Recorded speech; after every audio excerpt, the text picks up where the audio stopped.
Welcome back to the Shine Within podcast. Pia Lister. Lister. I love that name. Pia Lister is a creative partner, certified coach, best-selling author, and the visionary founder of Collective Studio. Her latest book, A Welcome to the Creative Club, Make Your Life Your Biggest Art Project, blends memoir, neuroscience, and soul-stirring storytelling to help others reclaim their creative power and rewrite the scripts that hold them back. Pia is passionate about helping others become the creative directors of their lives, one bold, beautiful step at a time. Beautiful, Pia. Thank you so much for being on my show today. And for the record, just say your name as it is, the full name. Pia Mailhot-Leichter. Beautiful. It's a Okay. mouthful. Gina, it's so wonderful to be here. You're shining within and Oh, without. yes, thank you. And that's how it starts. We kind of have to go within, and then everything goes without. Like we just start shining more and more. And I had to learn that. Oh, just in my 30s. I'm 40, I'm gonna be 44 in December. And I literally just started learning how to start loving myself at age 36. So it took a while, but we're here now. So That's it's the all good. beautiful gift of age. I mean, we don't I guess it comes with both gifts and whatever the opposite of a gift would be, things baggage we might not want to carry with us. But I think one of the gifts of getting older is really grounding in who you are and reclaiming what might once have been rejected by ourselves, and coming home. So I feel like aging is like a coming home to self. And yeah, and there's also, can I curse on your podcast? You can say whatever you like. Okay, great. There are less fucks in the bank.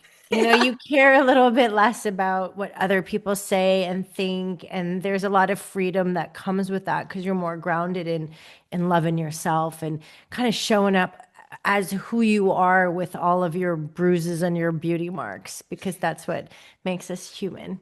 So, Yes. As my late mentor said, no fucks, and she was spelled Fux, given. I love that. Good. So you reminded me of that. So yes, Pia, thank you so much for being on my show today. Let's just go ahead and have you start by sharing a little bit about who you are and what actually sparked your own creative awakening. Oh, wow, beautiful question. Um, I'll start with what sparked my creative awakening. Maybe that's the easier place to begin, and the rest will follow. I think I guess it depends how we define creative awakening, because my journey to creativity has been an interesting one. I grew up, my dad's an abstract painter, so he's an artist. That's what he's done his whole life. It's not like a side gig or just like a passion project. It's what he does. He once said that I didn't choose art. Art chose me, and sometimes I wish it hadn't, because it can be, it doesn't have to be, a challenging trajectory to travel on, especially if you're in New York City, which is where I grew up. So for me, watching him and creating alongside him as a kid, creativity just felt like something that you did. It didn't feel necessarily special. It just felt like this is what we do. We create. Like he'd be painting by a canvas and I would be on the ground drawing or writing, and it just felt like creativity was a part of being human. It was only as I got older that I realized that people view creativity actually in a lot of different ways, but one way is that it's a special gift given to the chosen few, which I really want to smash that myth with my book. It's one of the reasons I wrote my book. Like, if you are human, you're an artist at play or work, right? And secondly, that creativity is solely artistic expression. And I think that limited definition of creativity is what stops us from being creative. Because it's like, oh, I can't draw. I'm not an artist. And it's like, that's one expression of creativity. Creativity lives in virtually every domain. Creativity is present in everything we do, especially when we move from a deeply authentic and raw us place, because there's nothing more original or unique than you. And so the more in touch with our unique energy signature or unique flavor, I think the more creative we are, because that's one of the definitions of creativity is that it's original, it's novel, useful, and delightful ways of solving everyday problems. So it's much, much larger. Creativity is what enabled our survival as a species. It's how our brains are wired for creativity. I mean, there's a lot of evidence. There are different doors that I can paint to invite people to walk through back home to their creativity. I spoke about reclamation earlier, and it really is an invitation to reclaim what has always been yours. That is so true. Yeah. So just to touch on that a little bit, the creator created us to create. We're here on earth to create. And when people say, "Oh, I'm not creative," I always say, "Well, did you make your bed? Did you clean your house? What did you do today?" And they say, "Oh, yeah, I did this." Oh, that's being creative. People who are like, "Oh, I need to reorganize my stuff." That's being creative. When people are like, "Oh, I need to dress myself." That's being creative. When people are like, "Oh, I want to go ahead and do a hobby." That's being creative. Everything is being creative. So, yes, thank you so much for bringing that awareness. And that's what it starts with, awareness. I guess people have a lot of limiting beliefs and they don't feel like they're worthy, they're good enough, they're not capable. I said, nope, because words are very powerful. We are worthy, otherwise, we wouldn't exist here. And we are capable because we are doing things. We're waking up doing stuff. So we are capable, we're able. Even people who are not able, they're still doing. So Yeah. it's amazing how we are here to create. And I feel like life is meaningless, but we're the ones who put meaning into life. We create that for ourselves. And so yes, I love what you stand for, creativity. We are all about that. So, yes. And Go and ahead. if anyone needs any evidence about their own creativity, I would just invite anyone who's listening to think about look in your past, right? And think about times in your life where you've faced challenges and what was your response? And creativity lives there. It's like, oh, how did you respond when X happened? When there was a situation that was new or unknown, how did you creatively respond to that? Because we are in constant creative response with life. We Yeah. just, again, need to become aware because we're creating from the moment we wake up to the moment our head hits the pillow. We just might not be consciously creating. And that's what the invitation to become the creative director of your life really is. It's to become a conscious creator. Be like, look at me. I'm creating this next scene. What do I want the set design to look like? The costumes to be and like the script, I'm main character energy over here. So it's really that invitation to get curious about what we really desire to make real in our world, but we're really jonesing to create. And then taking the first steps to making that happen because that's how we show ourselves through behavior that we are. Of course, we're creative. Look, I just created that, or I just solved that. So, yeah, I just wanted to touch on that because I thought that was a very beautiful way of reminding ourselves that, of course, you're creative. Look at all the times that you've creatively responded to the challenges that have been presented to you in life, on top of making your bed or on top of figuring out what you want to cook for dinner when you have four ingredients in the fridge or whatever. Yes, and I would say try something new. I know 2020 allowed me to try many things that I thought that I would never do in my past. I'm like, yeah, right, I would never do that. Well, guess what? I feel like I'm almost an expert at it now. Like, for example, cooking. I'm getting better and better every day. I say this a lot on my podcast. I used to only cook like sandwiches, mac and cheese, top ramen, like what? And I don't know. Then I started becoming creative. And then I'm just like, oh, let's try this flavor. Let's put this herb in here. Let's do this and see what I come up with. And it's fun. Yeah, I mean, it's play. It gets to be fun. It gets to be play. And I think there's a correlation between creativity and doing something new. Hmm. Because when we're in a space where like, oh, I've never tried this before, but I'm really curious and I'm also excited by it. It's fun. I might be a little scared. I feel that that's where our creativity really shines. Now I'm looking at the word shine. I'm going to say it. Yeah. Where our creativity really shines through. It really comes through as like, oh, there's so much is possible because everything is unknown. Yeah.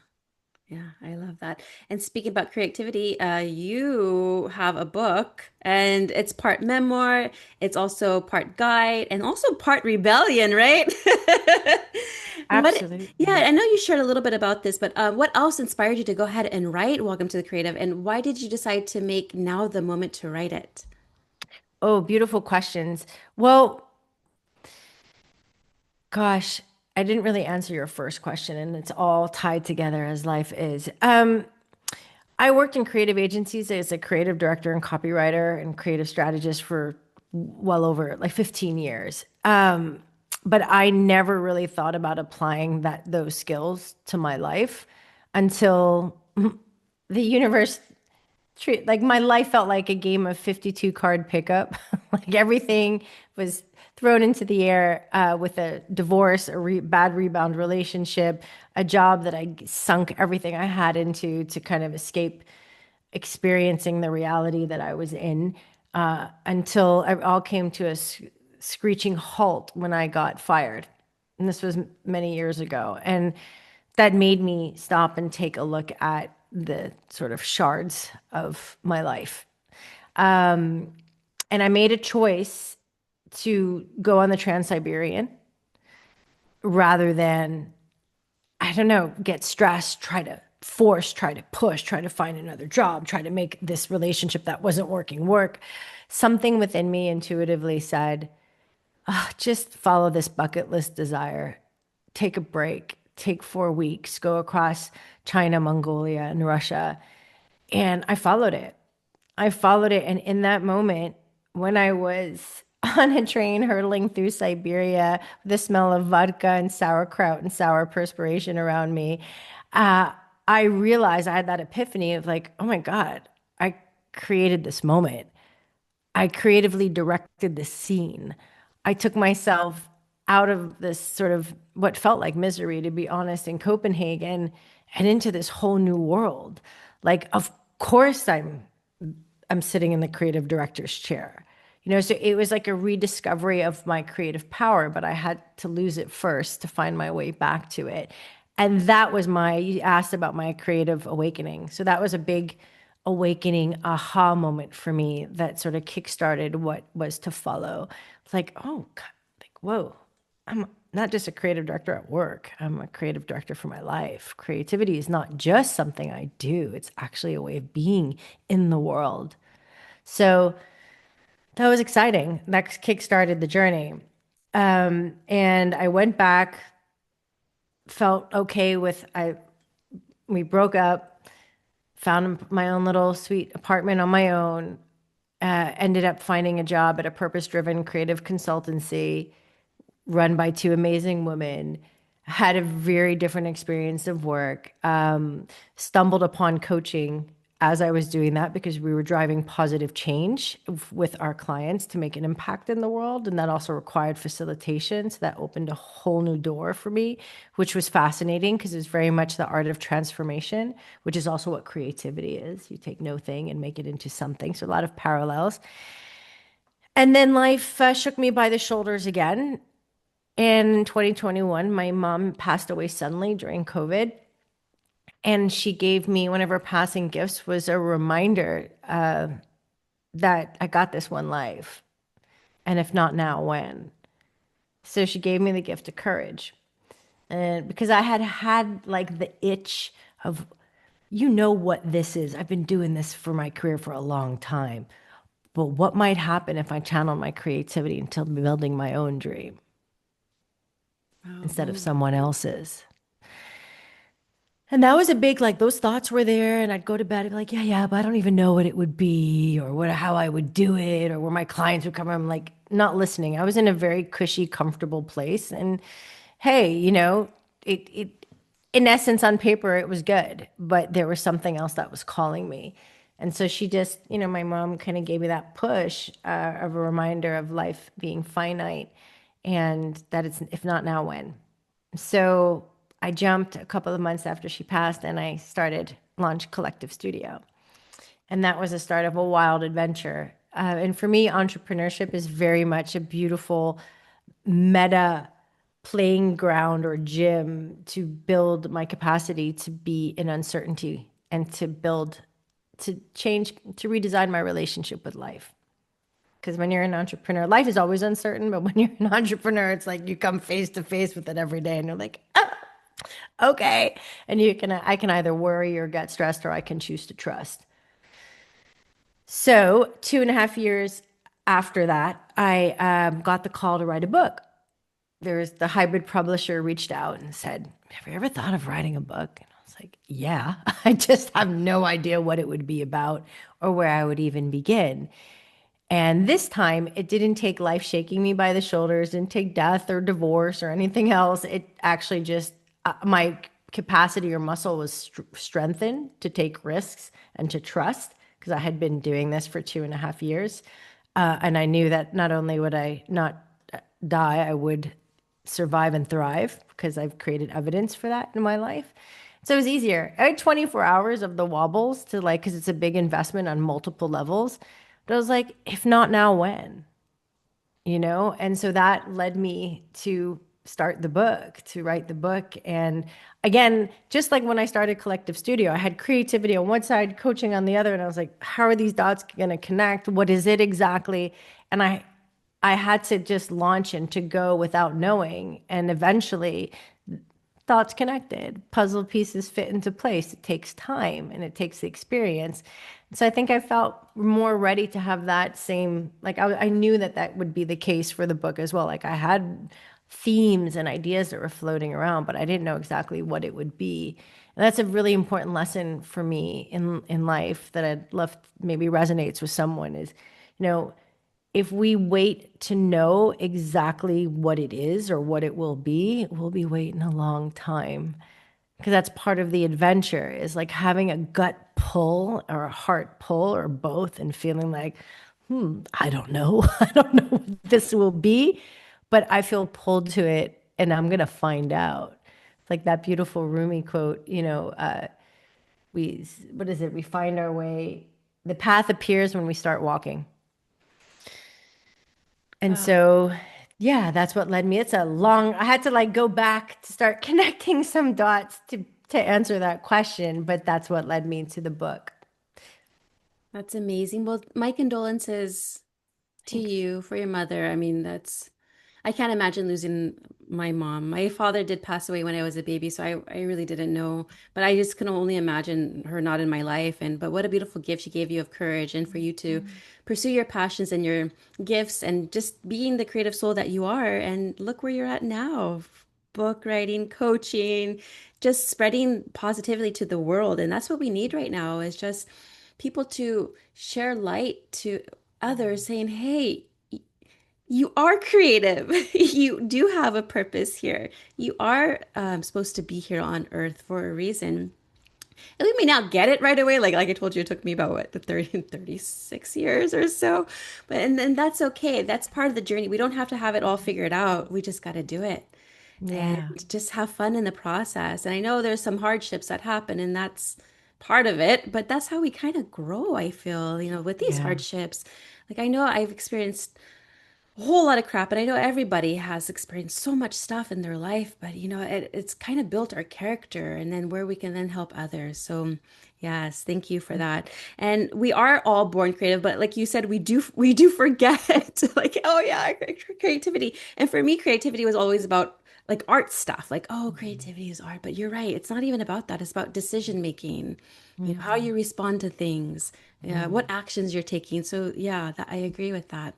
But in your opinion, why do you think so many of us actually like um, lose that connection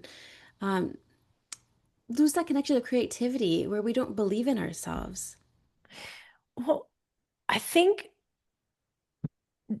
routine and sort of pre-paved roads drain or overshadow our capacity for awe and play and joy and creativity. We kind of, at least that's what it was like for me, or just start to go through this is what I'm supposed to do, right? Like I have a high profile career and then you go up the ladder and then like this is what success looks like. And I think the curiosity, trying new things, this idea of just playing and just creating and just having fun, kind of start to lose touch with that part of ourselves.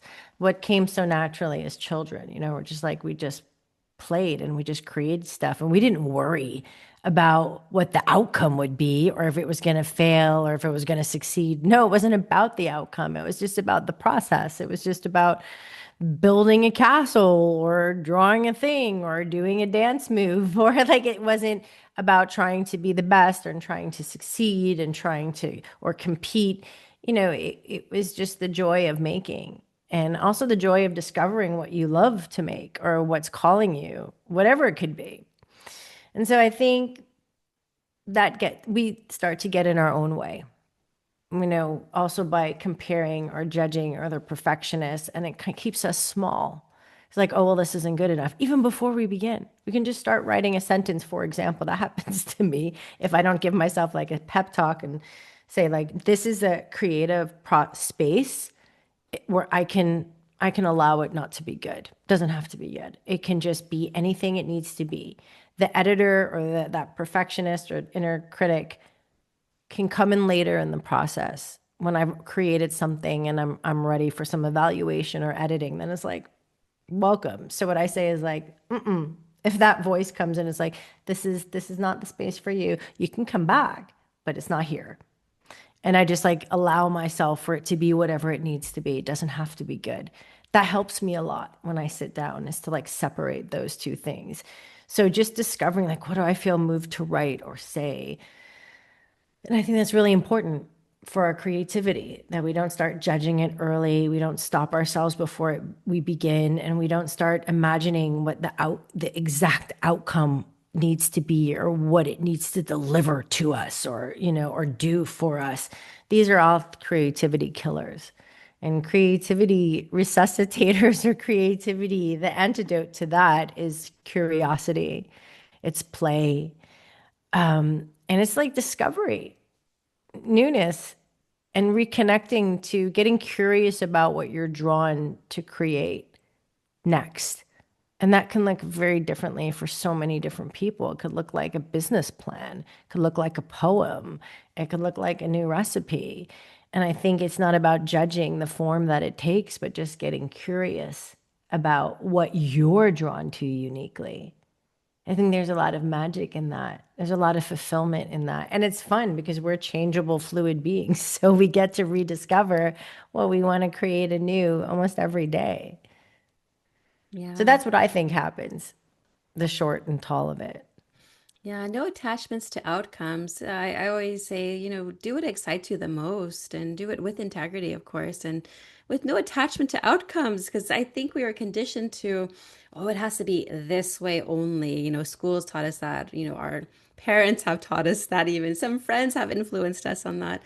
But really, you're going within, and then you really like, you know what?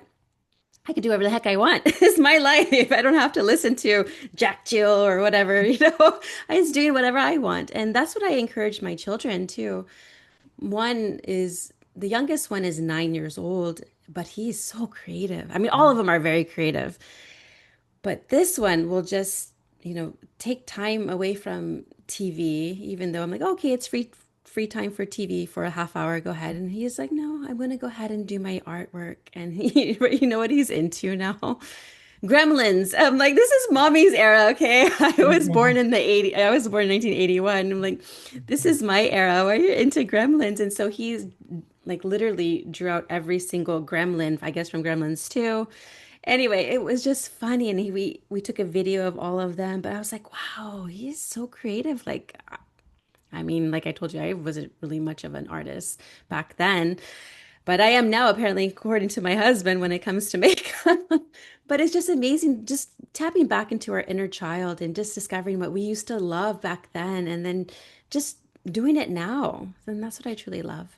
There is some research that shows that whatever we did as children, whatever we would create or whatever we gravitated towards, that if we look back and then replicate that as adults, it brings great fulfillment.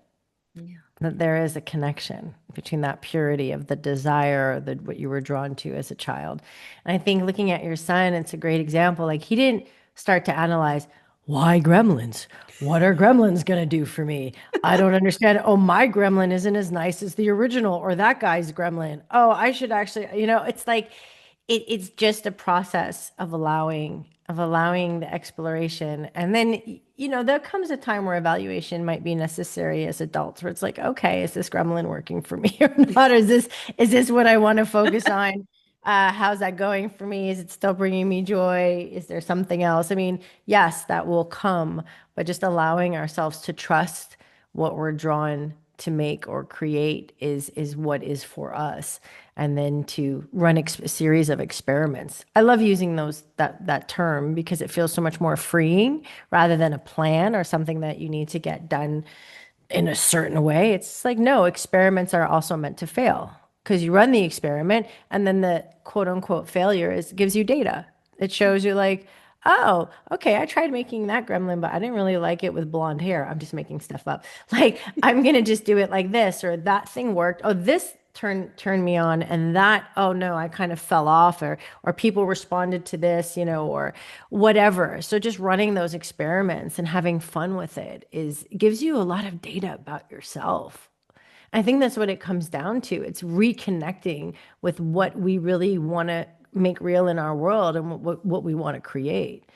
I think that's the adventure of a lifetime. Yeah. I literally created my own reality too. We were in Hawaii. Was it last year, I think? Yeah, last year. We went earlier this year too, but my husband's like a fan of Hawaii. I'm like, oh, yeah, I'll go any day. Sure, take me. But anyway, we went to Hawaii and we did kayaking for the first time for myself. And I was new. He doesn't know how to swim, so he had a life coat. I had a life jacket too. But I remember we were doing our snorkeling time, and then the waves, like it was really like the water was so intense. And I was like, oh, whew, because I took off my life jacket, right? And started just exploring. But like I was getting like nauseous and like, oh man, I don't like this scene whatsoever. I'm gonna change it. So what I did is I just took several deep breaths because I started getting nervous. I'm like, oh my goodness, what if it just throws me to the cliff? There are these waves. I don't want to get hurt. I just took a deep breath, relaxed, and envisioned myself in calm water. So I started swimming backwards like this, gently. I swear, Pia, like all the water started calming down. And I'm like, this is it. I'm getting goosebumps. I'm like, this is it. Like, I can actually create this for myself. And so it was an amazing experience. Anyway, I See, I thought I'd think just share that with you. no, I'm glad you did, because that is to me the ultimate expression of creativity is designing your experience of life. Yeah. I can't think of anything more creative, honestly. So it's becoming aware in that moment, like, oh, this isn't working for me. And that you're the one who gets to change it, not waiting for circumstance to change for you to be okay, but for you to say, hey, wait a minute, what do I need to do? Oh, I'm going to take a few deep breaths. I'm going to chill. I'm going to like paddle backwards. And then something about the energy shifts. And so I think that awareness is really key. It's like, okay, well, what reality or what experience do you want to create for yourself?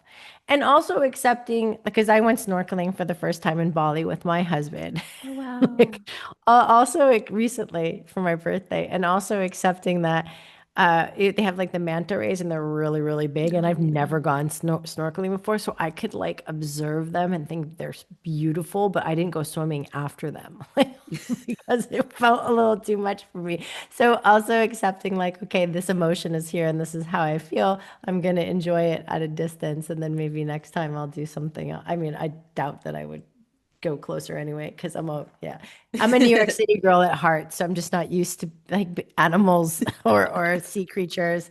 But it's also there's like a dual holding both, like honoring what you feel, but then remembering that you have the power to create your next experience and holding both.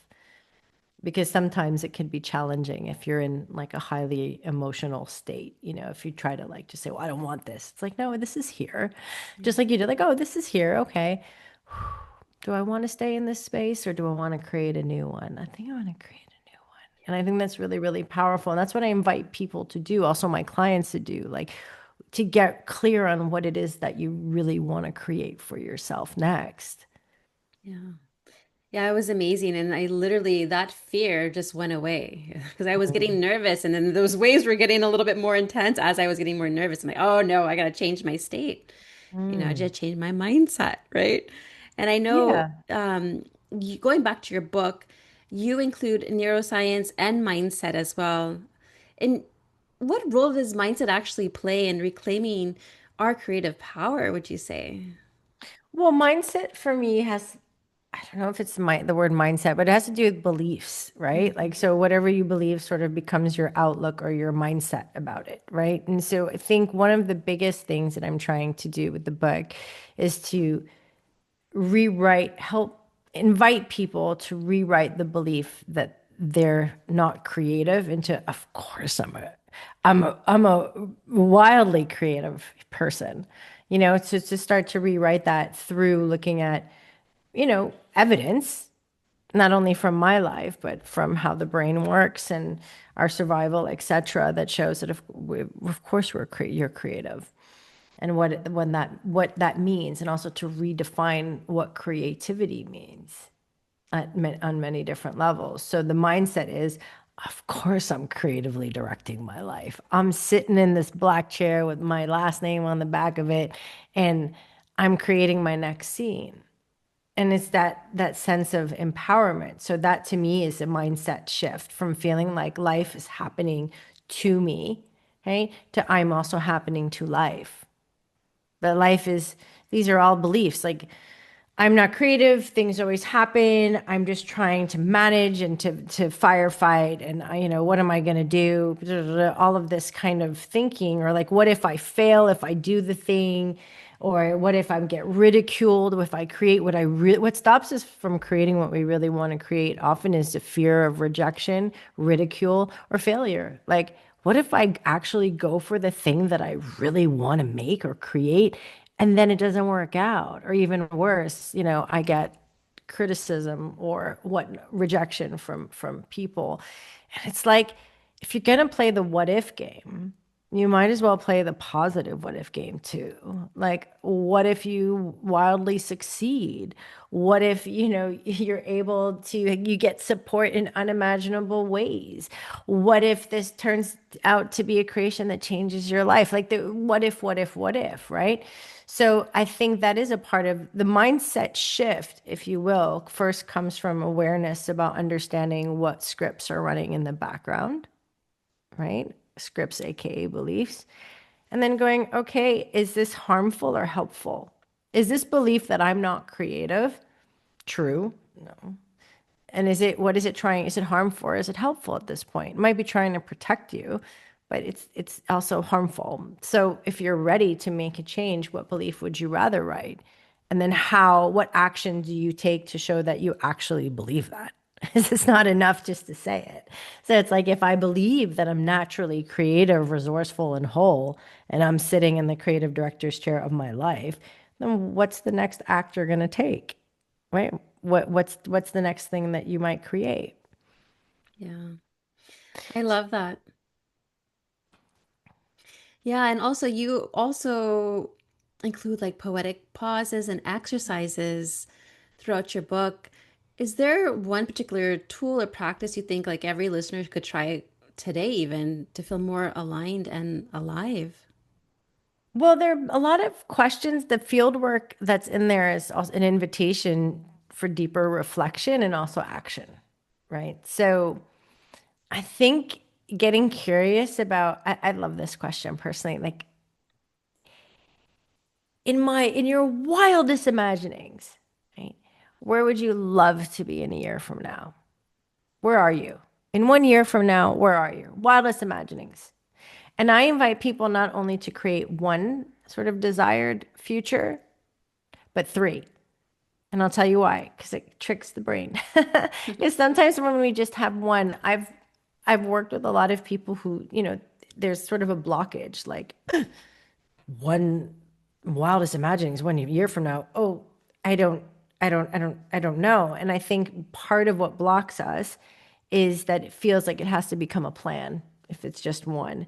And then if we don't achieve that plan exactly as we stated it, then once again, failure, right? So it's really fun to stay in the energy of play and imagining and imagination and just curiosity, trying to get more data points, if you will, or more curious about what's really interesting or desirable for you. Create three possible future scenarios. You know, if in your wildest imaginings, 1 year from now, where are you? Create three different ones and get curious. Which one are you drawn to the most? What are some similarities? How are they different? Are there any red threads running through them? Any themes? And also to have fun with it. Like put on your favorite playlist, make a matcha latte or coffee or whatever floats your boat. And just sit down, carve out some space and time and just have a think and play. Reflect. Like what would it be? It could be anything. Anything. Sky's the limit. Let it be totally unrealistic, please, because it's a play. It's an imagination, and there's going to be a lot that comes out of that. And oftentimes, when I work with clients on this, actually not often, 100% of the time so far, these desired futures, whether one or three, are not a trip to the moon. They're attainable. We just need to allow ourselves the space and allow ourselves to imagine and to create and to sketch it. And what that takes, Imagination. Yeah. yeah, and that takes courage. Yes, it takes courage. Imagination, I was going to say, is our greatest tool. It's like, like as kids, sticks were swords and, Barbies were always real to us. And we're just having fun as a child. And why can't we not do that now? Like, who says we can't? We can do anything we want. Exactly. Anything we want to do, we're capable of doing, but first we need to give ourselves permission to dream. Hmm. And I think that's what's missing sometimes is like, oh, who am I to have these big, audacious dreams? Who am I? And what if I never get there? What if it doesn't? Oh, no, I'm not going to. Yes. It's not about getting anywhere. It's just about, once again, getting curious about, oh, that's my dream? How interesting. What does that say about, oh, what I really want? Oh, I understand. Oh, interesting. Like just to be fascinated by ourselves and what we're drawn to and what we imagine. And if we could have it any way, what way would it be? Yeah. What is your dream? Are you living it right now? Oh, that's such a good question. I'm living it. I see this is something, okay, actually, I'm glad you asked that question. I'm a big fan of, is it Walt Whitman or E. E. Cummings? If we could put it in the show notes, who said, "We contain multitudes." I'm a big fan of like holding what I call like both. So being able to hold all that I'm grateful for right now, like this big, juicy life in this present moment, this conversation with you, being here alive on this planet, like right now, I'm like being here. And everything that's coming my way and the woman that I'm or the human that I'm becoming. So to be able to hold both, because I think if we're human, it's also in our it's in our makeup to grow. Growth is equals fulfillment to me. When we're growing, and it can be painful and uncomfortable sometimes, but it also feels really fulfilling. And I believe we all have that. I mean, the universe is constantly expanding, and we are also the universe. That kind of expansive nature is within us all. It's like a desire. So it's kind of holding everything that's here now and who and what we're expanding into next at the same time. So to answer your question, yes, I'm also living it in this moment right now, and I'm really grateful for the way that it's unfolding. And I have dreams of writing another book, being able to, channel my creativity into building my business. It's my baby. I love what I do, and I love the humans that I'm blessed to partner with and co-create with. But I also love creating just for the sake of creating, not just commercially. And that was the epiphany that I had when the book opportunity came my way. I realized like, hey, wait a minute. I don't only have to channel my creativity into building commercial ventures. I can also just make stuff. I can create, hopefully to impact another person. That's what moves me to create. So it's having more of that beautiful creating with and creating also playing and having more fun and being able to write another book. I'm going to be launching a spoken word album, working with a musician producer, being able to have more creative retreats, a villa in Italy. I have it in my mind, where I'm between Copenhagen and the villa, and at the villa, I can also have um, artists in residence, creative retreats, giving back to the community, and continue to do my work on even a bigger scale and hoping to touch even more people. So, yeah, I think my dreams feel very beautifully tangible, but I don't forget to really anchor into all that I have now. That's beautiful. Thanks for sharing that. Sure. Yeah, What's Pia. your dream? Oh, my dream? Okay. Well, my dream. My dream is to actually retire in Hawaii and have a little farm and sell produce. It's very simple, but I want to be close to nature as possible. I love animals. I mean, I'm not going to have cows and pigs or anything, but maybe a goat or so, or definitely chickens, bees for honey, but like mango trees, pineapple trees, avocado trees. I want to garden. I want this is my dream. When I get older, I want to. My husband too. He's the one who's like, "Oh, we got to go to Hawaii." I'm like, "Yes, let's go." But that's my dream is just to live a simple life so I can be connected to our creator, because there's so much beauty there in nature. And that's where I feel like I myself is when I'm in nature. I get so much more clarity. Things come to me. I feel like the leaves when they're swaying from the tree branches, they're speaking to me. Like I can communicate with them. This may sound a little bit woo, but I am a little bit woo. Sounds I love it beautiful. all. Then that's what I envision myself, and that is my biggest dream. But of course, if I can help humanity anyway, I'm doing this now. And if I'm teaching my children right now and just being mommy, wife, and serving mankind, that's what it's all about. I just like to give back to everybody. And Well, I I think feel I feel rich doing that. Like I feel like I have an abundance. I may not live in $1 million home, may not drive $1 million car. Well, that's a really expensive car, by the way. But I feel like I have an abundance because I still don't know. I'm living it. it's beautiful. Thank I you. think that's absolutely beautiful. Yeah, so Pia, I just love our conversation and thank you so much for sharing everything about creativity to our audience. Can you go ahead and share where they can find your book, where they can connect with you, all that good stuff? All the good stuff. So my book is on Amazon, bookshop.org, and the audiobook is recently launched on Audible and Apple Books. You can find out everything about me on collective.studio. That's sort of home base, more about the work I do, chemistry calls, the book, newsletter, all the goodies are on collective.studio. Beautiful. And yes, everything will be in the show notes for our listeners. But last question, and you may have already shared this, but I'm just going to go ahead and ask it anyway. What does it mean to shine within? Oh, that's a beautiful question. What does it mean to shine within? I think shining within, first of all, I think we all shine within naturally. I think we all shine our light.